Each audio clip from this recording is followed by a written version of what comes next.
right, I think I'm gonna go ahead and kick us off. We have smaller numbers today. I think it's a Friday in August. Even in a pandemic, it's still a Friday in August, I think. And encourage people who feel able to turn their cameras on so we can be a little warmer and more interactive where possible. But I'm happy that we're recording this, so for people that aren't able to make it, we'll be able to share this more widely later. Welcome everyone. My name is Becky Given. I am the Vice President of the full-time faculty and grad union here at Rutgers. And I am happy to be welcoming you to this webinar on some of the particular access and equity issues that we are thinking about and need to be thinking about as we think about remote instruction. I'll put a couple of links in the chat box. We have our union website. We have a fabulous presentation, a PDF of what we learned when we surveyed our members about their experience with remote teaching and their needs for the upcoming semester, put together by our staff member who's on here, Jillian Tuklowski. I'll put that link in the chat box. And then the third and final webinar, thinking about synchronous and asynchronous instruction, will be coming up on Monday, actually, and I'll put the RSVP link in the chat for that as well, although those are all shared in many other places. I want to thank, in particular, Danielle Ferrari, Jeff Lawrence, and Sue Sherman for so thoughtfully recruiting wonderful speakers and wonderful content for these webinars as we all think about the best way to approach the coming semester. And I am going to hand things over to Danielle, who will explain who you'll be hearing from and how this is going to work. And as I said, do feel free to introduce yourself in the chat box, and there will be chance for questions as we proceed. So thank you, Danielle. Thank you so much, Becky.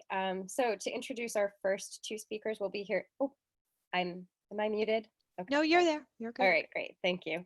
For our first two speakers, we'll be hearing from Drs. Amy Jordan and Vikki Katz from the School of Communication and Information on their research on digital equity and remote learning. And then they will be followed by a presentation from Kathy Loder-Murphy, forgive me if I've said that incorrectly, who's coming from the Office of Disability Services to talk to us a little bit about how to address disability access issues in remote learning. And with that, I will turn it over to Vikki and Amy. Great. So Vicki's going to go ahead and share screen. And what we will be presenting, we're trying to truncate it so that we have the opportunity to do question and answer as we move through. Jeff has said that he's going to keep track of the questions in the chat, and so we can kind of move along. Thanks, Jeff, for doing that. So just to tell you a little bit about how we started this, Vikki and I were sitting and worrying about the likelihood of going online with our classes. We both were teaching large lecture classes with students primarily from the School of Communication Information, but across the university. And we were worried about the extent to which students would have the tools and the technologies and the internet access that they would need in order to be successful. So we quickly put together an online survey using the platform of Qualtrics with undergrads who were both at Rutgers University, and then we expanded out beyond and tapped our colleagues at universities both across the US and in other international settings. And all of the undergraduates who participated were, at the time of the survey, which was conducted in April and May, learning remotely. And admittedly, it's a convenient sample. But it's a big sample. So the overall sample is over 3,600, but what we'll be talking about today will be focused specifically on the Rutgers New Brunswick sample, which was over 1,200 students. Now, we always feel like it's important to recognize that the students took this survey. It was a 10-minute survey before the semester was over. And also most stay-at-home orders were in place. So it was sort of like at the height of the crisis. We know that we have a lot of people who are on this webinar that may be outside of the School of Communication and Information, and so we sort of need to recognize that. We also want to recognize that about half of the sample had never taken an online class before, which we know ends up being sort of important when you're trying to pivot quickly to remote learning. Next. We feel that the sample is pretty diverse and representative. Most of the students were the traditional age of an undergraduate college student. The modal age was 19, about half were female. We had good variation in race and ethnicity. Half of the students were living in dorms before the shutdown, and we had a nice distribution across years in school. And also importantly, when we're doing our analyses, we'll be paying attention as we go forward to students who might be in precarious financial circumstances, those who self-reported that their families were financially insecure, or who self-reported that they had needs-based scholarships and loans to pay for school. And that's something that we're paying a lot of attention to as we move forward with our data analysis, but something that we'll spend less time on today.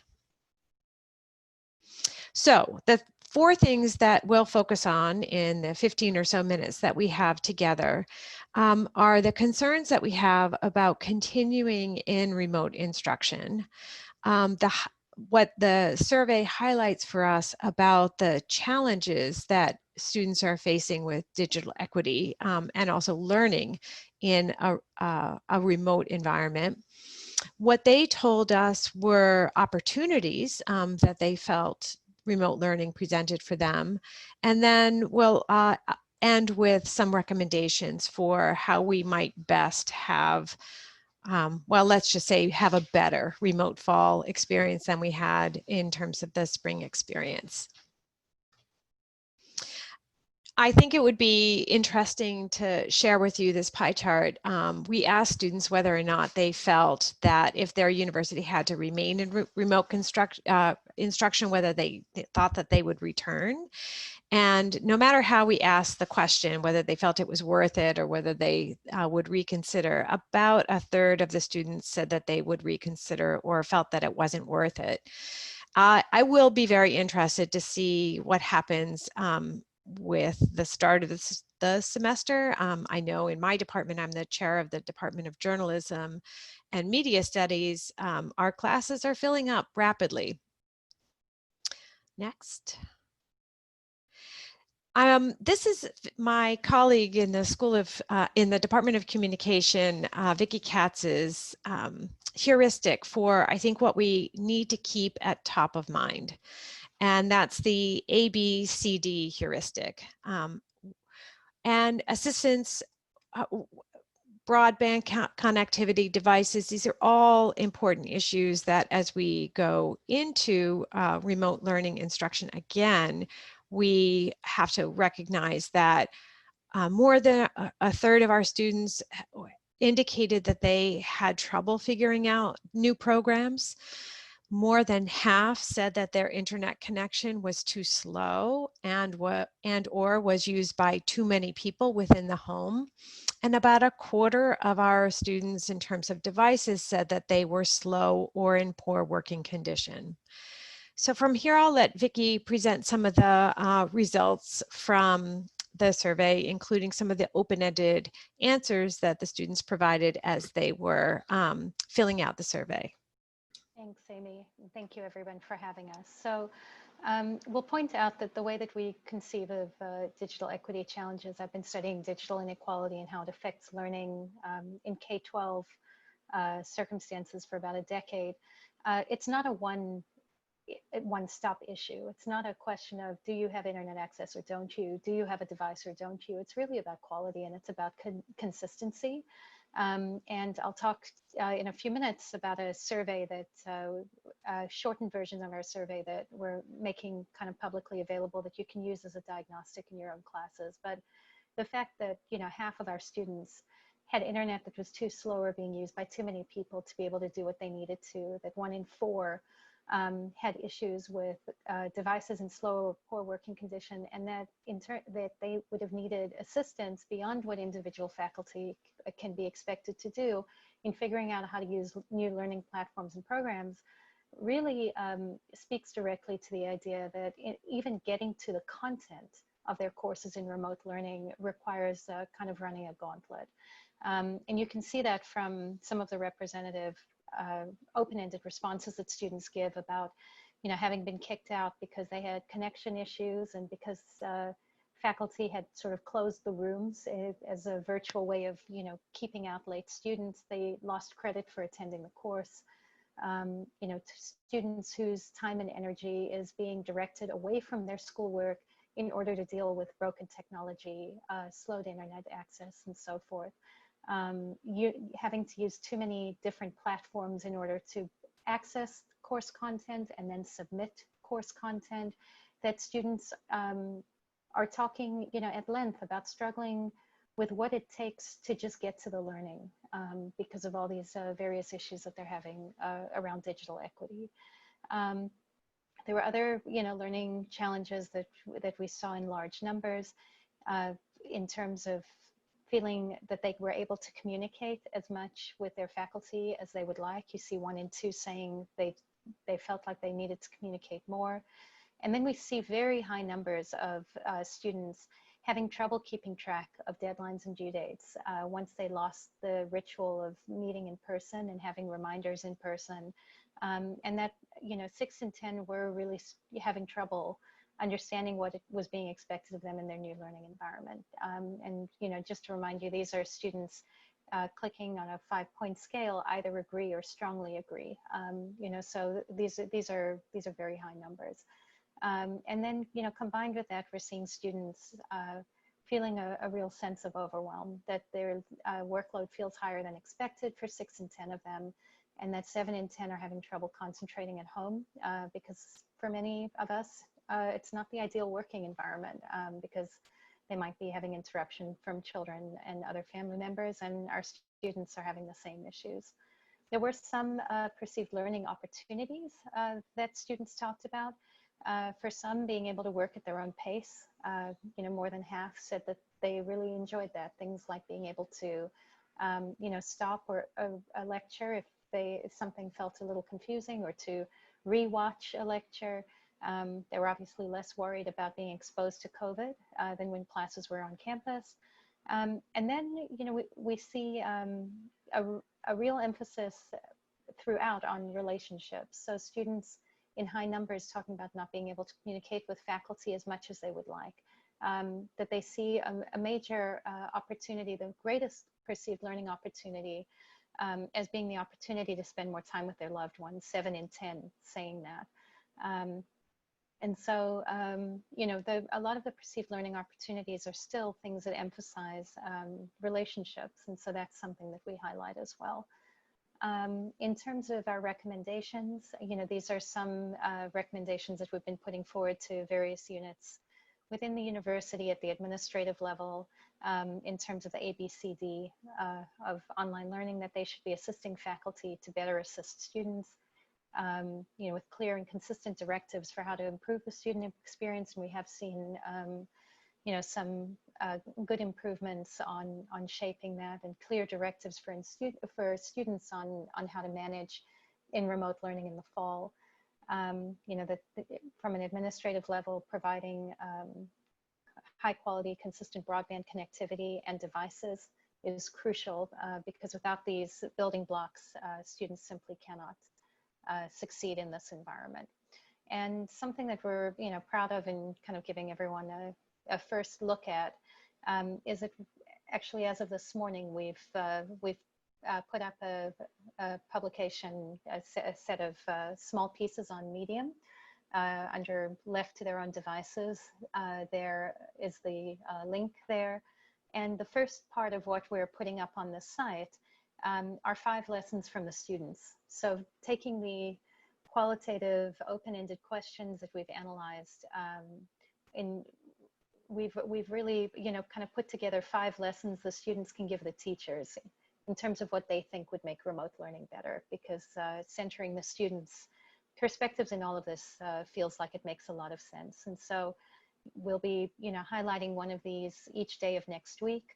But you can see that these are the 5 core lessons that emerged as themes in the qualitative, that we should be presuming that students are underconnected, and we've got ideas for you on how to handle that in your own course. Ways that we can help students manage information overload in this environment. Ways to and not to try to create community among students within a class. Helping and encouraging students in developing new learning rituals and routines that they really miss once they left campus, and how to develop forms of evaluation that feel fair to students. That we'll also have pieces from Amy and me about, you know, all of this from faculty perspectives and from student perspectives that we're going to be including all together on the site. And so we're hoping that this will be a resource that translates the data collection we did into formats that are, you know, short form, open access, and engaging and thought-provoking for faculty, and supportive for them as they're preparing and kind of gearing up for a fully remote semester. And so that we wanted to make sure we left good amounts of time. That is what we have. We hope that you'll make use of what we have on Medium under left to their own devices, and that you know, we'll be able to talk much more in Q&A. So I'll stop sharing the screen now.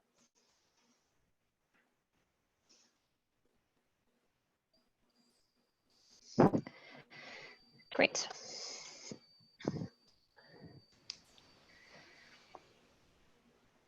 Okay.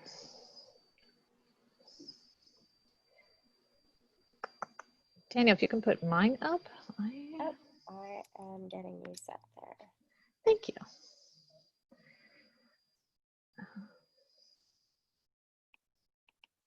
Okay. Okay. Switch to presenter view for you.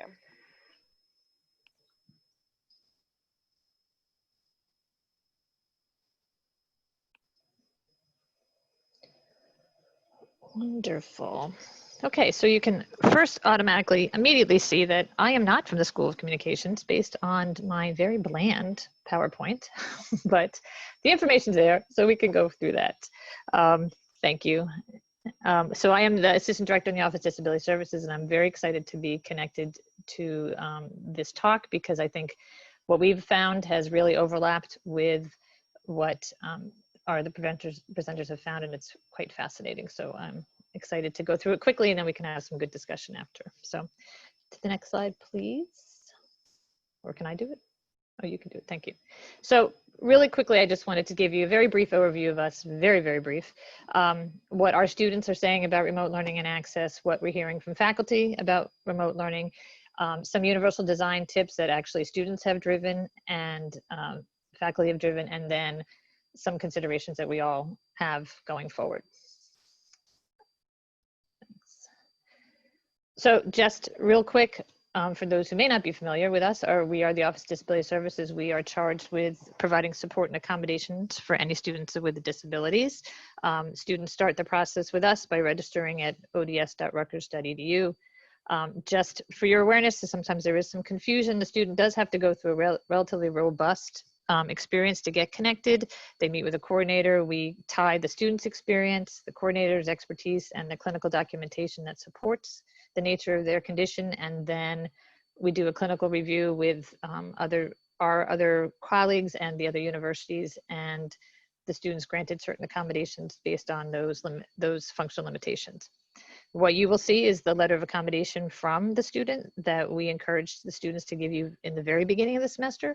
But oftentimes students have a lot of different reasons why they may not connect to us right away. So you will see letters throughout the semester because they're approved throughout the semester. So it's not, and unfortunately, it'd be so much easier to do it all in the beginning, but it's kind of a moving train all the time. We can hit next, thanks. So we just launched a new website this summer, because what else are we gonna do this summer? So just for your awareness, if you hit the next page, Daniel, There is now a drop-down section for faculty, and every letter of accommodation links to what's called the faculty support part here. And that is a very robust page of how to manage accommodations in the remote environment. So if you have any questions, you can just click on that and you'll have a lot of the answers you need. Or of course, on every letter is the student's coordinator, and you can always contact that person. Great, thank you. And again, a question we always get is, how do I, if I think a student needs to connect to services and they're not sure how, we always just encourage on your syllabus or any place to kind of bundle the resources that we already have available at the university, and often disability services is just one of several. And these are some of the links to the other services that we are constantly referring students to. So thank you. Okay, so what do we have heard and what have we learned? Very similar to Amy and Vikki, it changes every minute. It changes, you know, from when we think of what we were doing April and March and thinking, this is a short term, to what we're dealing now. It has really changed a lot. And interesting I think it's very normalizing in terms of experiences that students with disabilities are with their peers. Everyone is in the same boat, which is quite different than usual.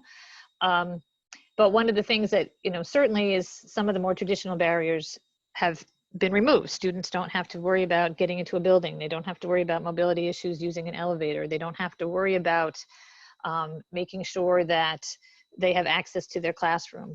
All that stuff is very different in the remote environment, but of course it creates lots of other issues, you know, how to access materials, how to be able to keep up with the class. Very similar to what we just heard students are talking about, everybody's talking about. And so interestingly, there's a lot of talk about learning disparities, and a lot of our students are saying, hey, these have always existed. You know, there's always been differences of how people learn. It's just really highlighted now in environments where, you know, it's verbal versus visual, that things are moving at a speed and much faster than people can control, or it's highly distracting. So yes, we definitely have changes in the environment, which is, as was already touched on, technology and Wi-Fi. Also, what we found, and a lot of feedback we get, is students that have registered with our office sometimes don't talk to their families about being connected. Sometimes culturally in their homes, it is not the norm to understand disability and talk about it. And so we've come into a lot of difficulty with them being able to talk openly when they're doing their work from their living room about securing accommodations and getting connected. And that's something we didn't quite think about ahead of time, and now we're really trying to focus on different private ways that we can get students to have access to us, that they don't have to be in the middle of their living room. So again, some of the other stuff that way. What we've also learned again is we ran a student survey, not as official as Amy and Vikki, but it was more to get a sense of what people are worried about. We sent it out to students, and we actually sent one out to faculty as well. What we found from the student is that one of the key concerns was, as already highlighted, accessing faculty, being able to figure out how I get a hold of my professor. If I'm having a trouble getting my assignment in, how am I even getting a hold of the professor to do that? And then a lot of professors use the chat room as the way that they could be able to access a student, but for a student that was trying to talk about some concerns with their accommodations, that was a very public way to have their information out there. So that was a concern, is there another avenue or another way I can get to do that? The other very interesting part, which I also did not expect, was that students were concerned that the content of the course was set prior to the pandemic, and often the content stayed that way. And so there were recorded lectures or things that weren't even recognizing that we were in the middle of a pandemic, and that weren't even talking about it and talking about the concerns. And they were concerned that I think going forward, obviously that may change, but they were worried that they were being tested and studied on things that had been pre-recorded without a recognition that right now the world is very different. Also, I don't know if obviously proctoring software was a real big impact. Trying to use ProctorTrack and trying to use ProctorU has been a really difficult thing for students to adapt to. It is not intuitive at all, and it has been very difficult to be able to sign on, log on, and it creates a whole host of issues for students that part of their accommodation is to be able to get up and take breaks, to be able to, go to the bathroom or return, take an anxiety break, something where they'd have to regroup, and Proctor Track would flag them, and it was quite a issue with that. And then when we went live remote, what we had done is make sure that the students really connected with their professors, because now the professors were the ones that were going to do the accommodation and change the timing. And that worked and didn't work. So what faculty were saying was they really wanted more of a connection to our office and to be back on the systems that we've used in the past with exam accommodations. And so we returned to that in the summer. We tried to pilot the best way that could do. And now going forward, we are going to request that students do exam accommodations back as they used to, because it gives us a little bit more presence in the connection. We can help faculty with how to make the connections if they're not sure, and we can really be a little bit more involved in the process. Next slide, please. So similar to Amy and Vikki also, that students had some really good suggestions of what really made a difference in what they were approaching. One was having the access to PowerPoints and being able to read and the information live, and also the recorded lectures was key. Countless students, mentioned that it was very valuable to have that lecture, to be able to go back and forth and listen to it in times that made sense to them. Interestingly enough, there were some professors who would turn it off after a certain time. So they've asked if we can keep it on and be able to have access at any time in the semester rather than turn it off because of an attendance or whatever. But that being able to access and record the lectures was absolutely paramount. And to the idea of trying to figure out how to manage the workload, talking about weekly skill building quizzes. And I know a lot of professors have switched to this just to be able to not necessarily be punitive, but to make sure that the student and the faculty understand where that student is in the process. And similar to assignments, be able to scaffold assignments so that there's a way to keep track, because as you can imagine, these students kind of got thrown into it in the spring. Not a lot have amazing time management across the board skills. So trying to be able to balance 4 courses and trying to figure out where their assignments were and where things were. And so their feedback was, if there's a way that we could hand in things incrementally, so that even if it's a large paper that's due at the end of the semester, that I can pace myself through it and also get feedback of where I'm going. Also, again, the way that they took exams was far different than they used to take exams, and the ability to use paper exams versus online exams. So students had talked about being able to backwards navigate an exam, because once remote exams are set up, you kind of have to go through and not be able to go back. And they're used to being able to go back and check in. And then also their feedback was, if any instructors that talk about accommodations or talk about the need to connect with ODS just as a general resource, the students consider that a very safe space and thought that it was really very positive. And so some of the things that we have found that we've, for feedback is that, again, all students are kind of equalized in this remote learning, and just to, touch base and check in with students of what barriers are they having, because a lot of the barriers we're not even aware of, or things that they're thinking about. Also having a current syllabus that reflects remote learning is very helpful. A lot of students, and hopefully this, hopefully our new incoming have a better awareness, but having an idea, students like Amy and Vikki said, didn't even know how to get on Canvas or where to find Canvas or where their test was on Canvas. So having kind of a map and directions of that. If they do send you the LOA, to confirm that you have it, because again, email is clogged and a lot of overwhelming stuff. And so sometimes that's very difficult. One of the things that we are suggesting, if possible, is I know a lot of professors are putting up like a 24-hour window to take an exam, certainly because of access and time change difference. But for a student with a disability, if they have extra time and you're putting out a particular time limit, then we have to extend that time limit, And so when they won't open the exam, there's a time limit when they open it. So they can take it anywhere in 24 hours, but once they go in, they only have 2 hours. Then that's easier for both of us to navigate what that extended time would look like. And I'd be happy to talk about that more in detail. And absolutely caption all videos and recorded lectures, because students that are deaf obviously have no idea what's going on if they're not captioned, but there's a full community of our students that rely on using captioning as a way to process information, and it's a reinforcement, and international students with language. And so captioning is really key to help support them. So our challenges are similar to the challenges that we've already talked about. Absolutely Zoom fatigue, and trying to get our message across, trying to get, we've sent out countless emails, and tried to update our website to give, but students and us are tired of looking at it. So it's been a little bit difficult to do that. We are still trying to figure out what the breaks without time penalty looks like. It's, an accommodation that a variety of students with disabilities use for countless different reasons, but it's hard to manage in the online format. We've been, sorry about my typo in environment, but we've been trying to replicate what the in-class test environment is. If you're doing WebEx, we're trying to do WebEx. If you're doing individual proctoring, so we're trying to navigate that professor by professor, class by class, which is also coordinating online exam proctoring. So we have been doing, in the summer, we've done some online exam proctoring. It's just pretty tedious, and we're trying to figure out all the ways around it. Good news is we've been in a lot of contact with our Big Ten colleagues, and nobody has the answers to this. So we're all trying to figure it out kind of together. And I think that's it.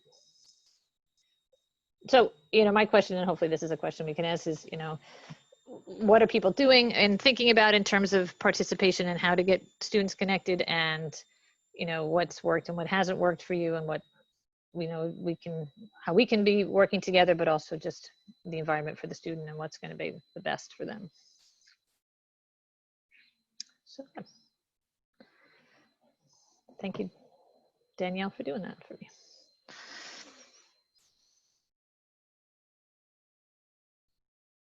I think you're muted, Danielle. Sorry.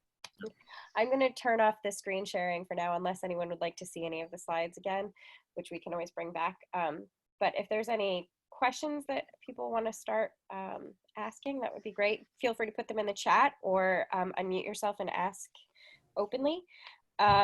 In addition, I hope that Doctors Amy Jordan and Vikki Katz will talk with each other, and also with Kathy a little bit about their shared experiences. And I have some questions I can add as well too.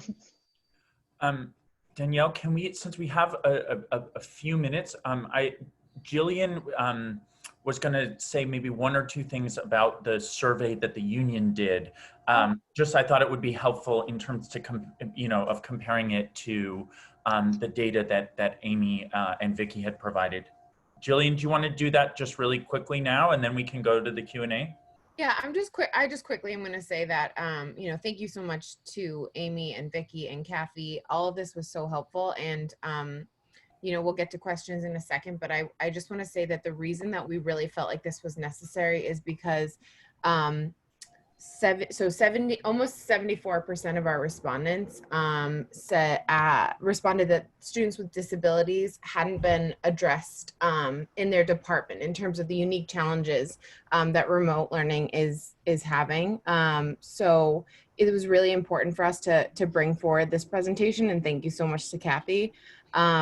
Not only that, but in terms of student access to computers and a space to work remotely and all of those complicated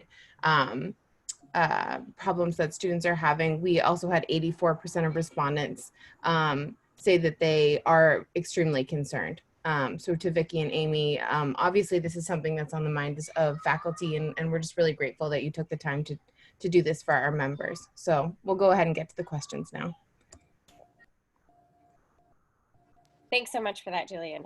Yeah, it was a really great survey, and I'm glad people will have access to this data. So one of the things that we were talking about, if no one wants to start conversation amongst yourselves, I had one thought which came up sort of in our preliminary chat before we opened the webinar today. I know there's a lot of faculty who are anxious about asynchronous recorded lectures for a number of reasons. I've heard faculty say that they don't want to record their lectures because they have intellectual property concerns.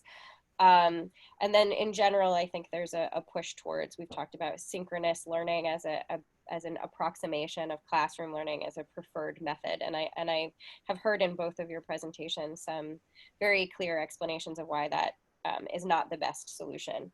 And I was just wondering if maybe we could talk a little bit more about that. Sure. I mean, I'll say a few words, and I'm sure Vikki has some thoughts.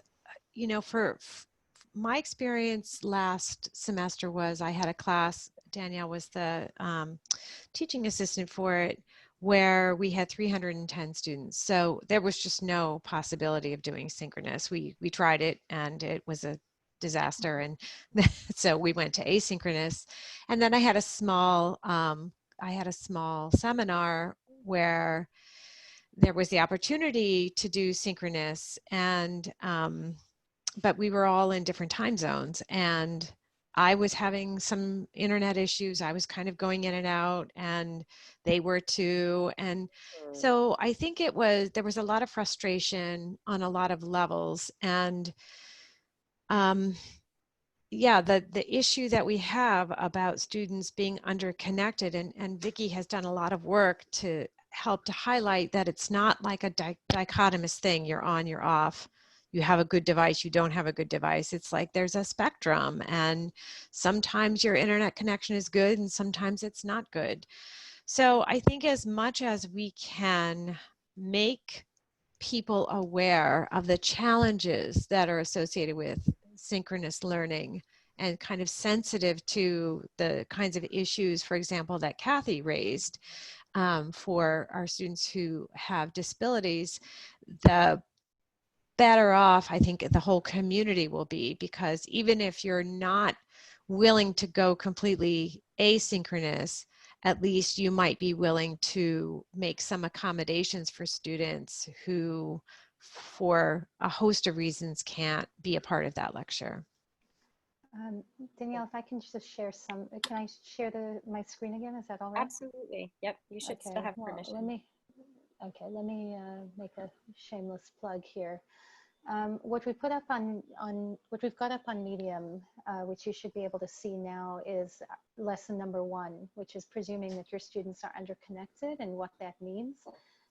You'll see that what we've got here in terms of how faculty should be accommodating for underconnected students, it is exactly about this. Keep recorded lectures short.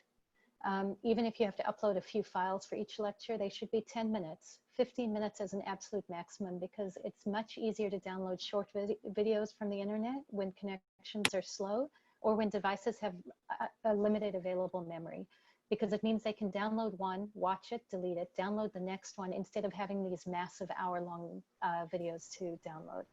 And then the second point is really at the core of this, which is that you should be using synchronous class time wisely, and you should be keeping it optional to the degree that you can, or at least giving students a set of freebies, which is what I'm going to be doing. I'm going to pre-record lectures in a kind of flipped classroom format so that students come in having done the readings and having watched sort of the framing for the day. And then we're going to meet for 45 minutes or an hour, actually dividing my seminar into smaller groups and doing it twice. And we're going to use that to enable class interactions. Don't squander that time doing live lecturing. It's too much, and you're not going to be able to have them synchronous for very long. And if you hold those synchronous conversations and interactions at a consistent day and time, students can plan to be in a location with reasonable connectivity, even if that means they're in a parking lot at Starbucks. You can remind them frequently that they can call in on Zoom without video if they need to, and give them flexibility so that if their family's internet goes out for 2 weeks and they don't have childcare, they're not going to destroy their grade in your class, because we should never let connectivity stand in the way of doing well. And so, for example, we've got 13 weeks of content in my course. They get, without any question, there are 4 days that they don't have to show up at all. If it's going to be more than that, we need to talk, and we need to come up with a solution. But in whatever state they can join, they need to spend some time engaging with the content that we're talking about. But it's 45 minutes, 1 day a week, 9 weeks out of 13, right? So I think there are ways to balance these things, and we just need to be very thoughtful about it. But it's much easier and more familiar for faculty to just lecture extemporaneously, live. Yeah. We can't give in to what feels better for us. We need to do what makes sense for our students. Thank you so much for that. Yeah. And it's truly a universal design concept. If the universal design is to have access to all, anybody who can access a recorded lecture a couple times, it's very valuable, you know, and it doesn't matter if you have a disability or not. It's such a great concept if possible. And again, I think we all know from our own abilities to connect and not connect and internet and all that, that short and sweet and being able to focus and know that that's what you're focusing on for that particular week is amazing. Yeah, I really appreciate that both lectures have focused on making this a sort of universal conversation, as opposed to putting students with disabilities or students with access issues in a space where they have to be sort of proactive to address their issue as an individual, right? Instead of us sort of thinking about what we can do to make the process much more accessible for everyone. So thank you so much for that. And Amy, you mentioned the class last semester, and I just wanted to point out that one of the things that I found really enlightening about that experience, and why I thought this was one of the topics we should be discussing in this webinar series, was how important it was to have regular contact in a kind of open and easy way with students, so that it didn't feel like it was something that they had to disclose in an uncomfortable fashion. It was just an open part of conversation to talk about access issues and also disability issues. And the other TA from that class is also here attending the webinar, Kate Prendella, in case she'd like to jump in and have anything to say. I'd be welcome to hear that too. Yeah, and the way that was facilitated was the Kate, Danielle, and the others who were working with me on that class had a group of students that they would email every couple of weeks and say, how are you doing? Is there anything that we can do to better support you?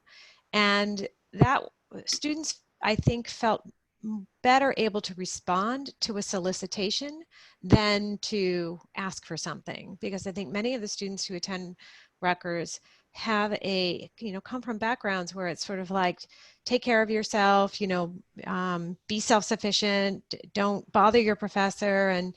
And so if the professor and the TA is saying, no, tell us what's going on, then I think that's helpful. Something else that I did for this class, we had 310 students in the class. I gave my cell phone. So Kathy, you'd be interested in knowing this. I gave the students my cell phone and I said, if you can't reach me by email or through Canvas and you have an emergency, text me or call me and I'll respond. 2 times only 2 students called me or texted me, and both times it was an emergency. So I think that we need to create a culture with the students where it's like, I am accessible to you and I trust that you're not going to overwhelm me or abuse the privilege that you have of having direct access. Absolutely. And we've had the same response, that because we have, star 67 or whatever on your phone when you call, and I just never remember, so I always call anyway. And it really, no one has abused that part for me. And I know obviously there are students out there that might, but the other thing is that I think what students were saying was that even if I told you that there was something going on, I never got a response back that you heard from me. And so that was creating another level of anxiety of, I gave you my whole email to tell you that or whatever, that I'm not able to get this in because we have a power outage, and I never heard back. So then they're left pretty anxious about what's going to happen. So there's some way. And, I had one student who said, what we should do is get, our technology folks to create an app that all faculty and staff could use, that it's not just texting, but some way that we could communicate among. So maybe someone's working on that right now. But the idea that there's some kind of communication on a relatively consistent basis within reason, Exactly. Yeah, there is an app actually. It's called Remind, that people can opt in, and they can get messages from. So I intend to use it to address the point that Vikki made about how so many students would miss deadlines because they just were using Canvas on a platform that didn't remind them of when things were due. I have a lot of questions, but I want to be mindful of the fact that we do only have 15 minutes, so maybe just open open this up to anyone who has questions or comments. Those can go in the chat or hand raising function. Can I briefly follow up on the comment about the platforms? Because I think it's interesting that we have all of our incoming students being supplied with iPads, which are mobile devices that, similar to phones, don't have the best interactivity with Canvas as far as those kinds of reminders. And I just thought that was an interesting problem that we're all going to have to address a little bit. Yeah, it also doesn't do Proctor Track. Proctor Track cannot be used on an iPad. So yeah, an interesting thought. Yeah. So maybe I'll just read this one question from Jeffrey Schwartz, which is, can someone quickly reiterate what was said about pre-recorded versus extemporaneous lectures? And I will tag on my question that I had about that, which is video versus, I have done audio lectures because I was even having trouble like uploading video. So maybe just those two questions of pre-recorded versus extemporaneous and video versus audio. I will say that for a lot of scholars who study digital inequality, they are really advocating for sort of a podcast approach to this, right? That if you don't need the visual, break free of the the tyranny of PowerPoints and just give a highlight at the beginning for what it is, but that you're going to be talking about, and record these short audio only. They're much easier to download. They're friendlier for students who have less connectivity. They are probably less friendly for different, for learning differences, because they don't have those visual signposts. And for students who, would prefer to be able to use the kind of automatic captions or subtitles that's available on something like Panopto. I think it's a balancing act. I think one of the things you can do and should do in your class is sort of give them a quick, sort of pre-semester survey that includes some of these questions. And, that link that I showed you on Medium, there's a link in there to, a short set of questions related to digital equity and learning that anyone can, download, use as they choose, and add on what makes sense to them. Just getting a sense of how many students do you have who are joining you from a different time zone, or for whom English is not their first language, or who have an accommodation with ODS, whether or not they're planning to, really use it in your course in some way, might help you make those decisions. And that's why, when I'm seeing folks at various universities talking about how they've recorded their entire semester already, there are actually 4 or 5 of these people. For Unicorns. me, seriously, it's like watching somebody walk a tightrope. I have no idea how they do that. But one of the downsides of that is that you're not going to be able to adapt to who's in your class and what you're learning, and to what's going to happen in the coming weeks and months. One of the things that we talk about in the posts under left to their own devices is, if you do record everything in advance, do not release it all at once. Because A, it signals to students that they can expect no meaningful interaction with you through the semester. B, you are setting them up for potentially unhealthy ways of dealing with the content. They might get overwhelmed and procrastinate and then binge watch. They might watch or connect with content out of order. None of these things are good, right? So I think whether you go audio or visual, depends on who's in your class, but the lecturing extemporaneously in this environment with our student body, based on the data, we would say is not what anybody should be doing this semester. Use that synchronous time for true engagement, not for me to you sorts of things. Yeah. I like Jeffrey's question too, because it highlights something that I experienced as an instructor trying to upload video lectures in my asynchronous class. You would record something for 10 or 15 minutes and it would take 3 hours to upload. And so I have this summer been looking for ways to try to streamline that, including doing what Jeffrey suggested, have a podcast and some slides, but use those slides as posts, and also not necessarily trying to load it up on Canvas, but putting it on another space like a YouTube channel. And I can tell you that, you know, Danielle's experience trying to do her lecture in various parts was quite maddening, in part because she was, you know, in a different time zone, but also because it takes so long, and it's frustrating on everybody's side, everybody's, you know, plate.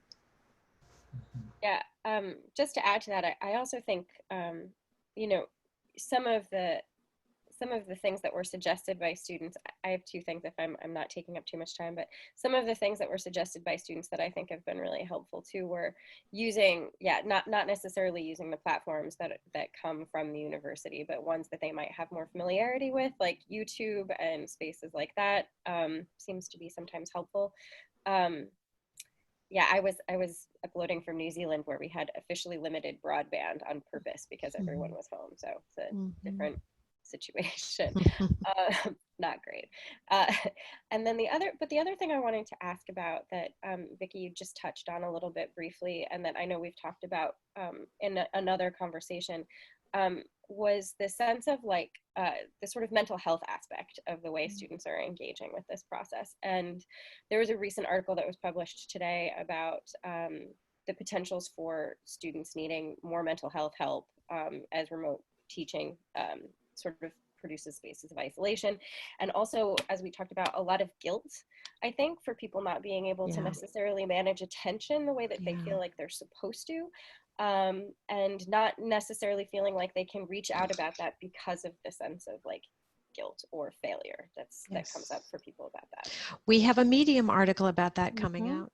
We do, because it's about, you know, a lot of what students are struggling with is they lost their rituals, they lost their routines, right? They lost the things that created this infrastructure around learning that made the learning happen for them.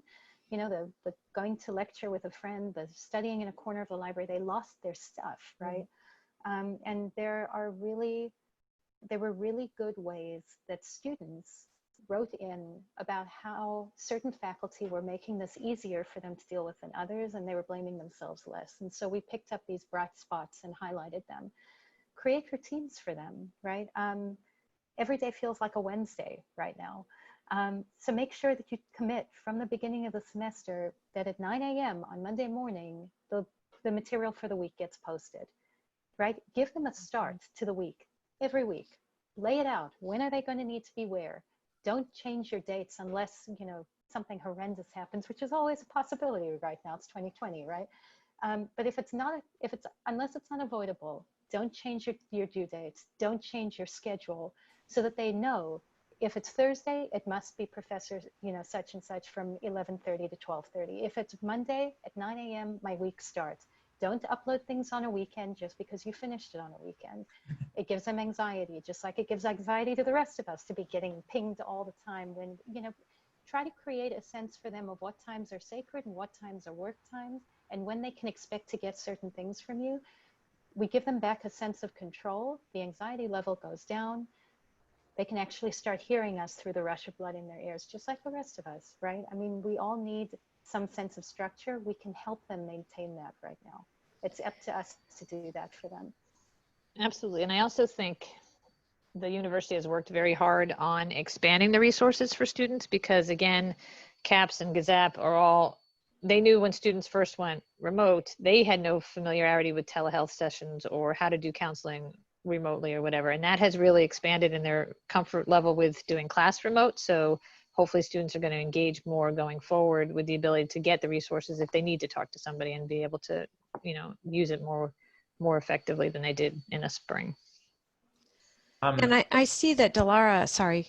Yeah, I was just going to point that question out. Yeah, no, I think it's a really good question. You know, what are the kinds of things that we can do, you know, sort of prior to or right as class is starting, that might give us both a sense of connection with our students, but also a sense of connection to themselves. Because I'm teaching this big class again, one of the things that I'm going to do at the start is a discussion thread that's like, ask me anything. And I want the students to feel like they can ask me anything, and I'll, within course bounds, I'll tell them whatever it is they feel like they need to know, because we don't have that opportunity to establish the rapport that we had even last semester when we were together for 6 weeks and then we were apart for the rest of the semester. So if there are ways of helping students talk about not just their access and their connectivity, but as I hope I'm saying your name right, Dilara points out, the kinds of things that might impact their ability to learn well, or to learn or to participate consistently, then that flags that I'm open to you, I'm sensitive to you, and I'm willing to accommodate you, whether it's about COVID or something else, because I think a lot of our students have children who they thought would be going to school and suddenly those schools are closed, or there could be a host of issues, but or they're open 20 minutes a week, or yeah, that's true. But I think even just the base that you're willing to talk about it will make a huge difference. I think that's what we heard a lot in the spring, is that it was business as usual, and how could it be business as usual? And so if the professor was at least acknowledging that this is really different and this is what's going to happen, it made a big difference to students. We found that too, that the students' evaluations of how the spring went had much more to do with how they felt about how the professor was connecting with them than about the content. It was much more about connection than content. The classes that felt successful were the ones where they felt like the professor was rooting for them and was open to them and available to them. And I think there will be a little, if things stay, kind of remain at this, sort of horrible, but kind of stasis, right? Through the fall, I think students will maybe need their hands gripped a little less tightly than they did in the spring when, especially in our region of the country, it was a horror show, right? As opposed to, I don't know, are we PG-13 now? I'm not sure. I mean, but they're still going to need that. And I think, what Amy's talking about with the kind of Ask Me Anything thread is a way to give students a sense that you're a human being. I've put in my syllabus, if the way for you to attend is to have your kid coloring next to you, your kid is welcome. You're going to meet mine. There's no question that they're going to meet. I mean, how many Zoom calls Amy has had with my 5-year-old this summer? He's going to be on the next one of these, but it humanizes you, right? And for some of us that feels too close, but I think we have to try to manage some of that for ourselves, because it's a way to create a level of rapport that's much harder to do in this environment. And as we're getting to the closing minute here, I do want to highlight that although we have sort of been in a stasis, November is coming. Oh, yeah. And for those of us who, were teaching 4 years ago, this could be another moment where I would love to get the folks on this call together again to say, all right, let's brainstorm about how we're going to walk the students through yet another issue. And I don't know. Whatever happens. Beginning of November will be a deeply emotional week. Maybe calibrate your course readings around that a little bit. Not a good week for an exam, because no matter where students stand, it's going to be a very emotional week, whichever way this goes. And it's going to be very emotional for faculty. So give I've seen people posting about this on Twitter. Good idea to give everyone a break. Yeah, that's a great idea.